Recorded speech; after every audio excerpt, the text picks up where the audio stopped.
চিরুনি নিয়ে যাচ্ছি, সোনার চুল কাটবো। সোনা,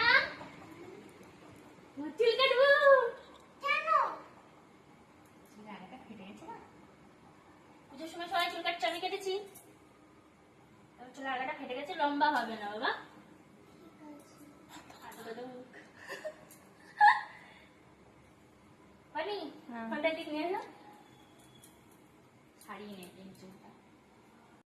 এই হচ্ছে চুল, আর এখন হবে কাটা। নিচটা একটু কেটে দেবো। এই যে কটা চেয়ারের উপর বসে আছে, আর মাটি থেকে এই যে ওর শখের চুল। মাথা থেকে অবশ্যই একটু একটু চুল ওঠা শুরু হয়েছে। সোনা, টাকা একটু মুখটা দেখি। ও বাবা, দেখো চোখ মুখটা দেখো, দেখেছ? চুল কাটার কথা বললে এই অবস্থা। একটুখানি কাটবো।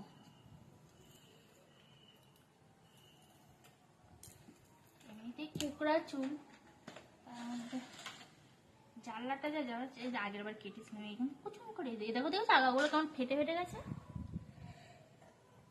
এখানটায় ফেলি। আমার কালচিটাই তো আবার ধার নেই, আর ওর বাবা প্লাস্টিক মিলাস্টিক কেটে কেটে, এই পেছন করিস না। তোকে আমি এখন দেখতে বলিনি, আমি একটুখানি কেটেছি, বেশি কাটিনি। কতটা কেটেছি? তোমারও দুঃখ লাগছে শোনো চুল কাটছি বলে? আমারও দুঃখ লাগে, কিন্তু কিছু করার নেই। পেছন ফিরিস না মা, দেখি কোথায় ছোট বড় আছে। মা কালীর মতো কোকড়া কোকড়া চুল, শুধু আমারও কোকড়া চুল ছিল, কিন্তু এত কোকড়া না।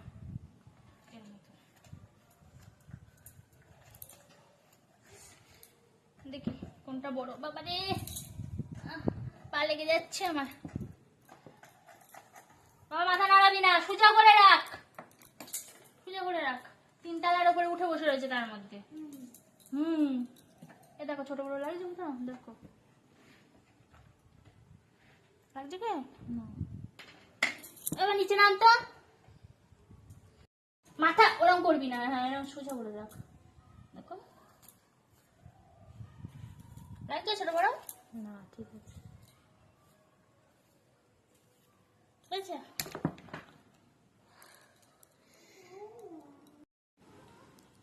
মামা চুল কেটে দিল, দেখো।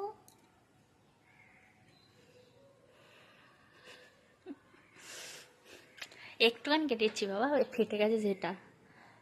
আবার তেল মাখবে, আবার লম্বা লম্বা হয়ে যাবে, আরো লম্বা হবে, বুঝেছো?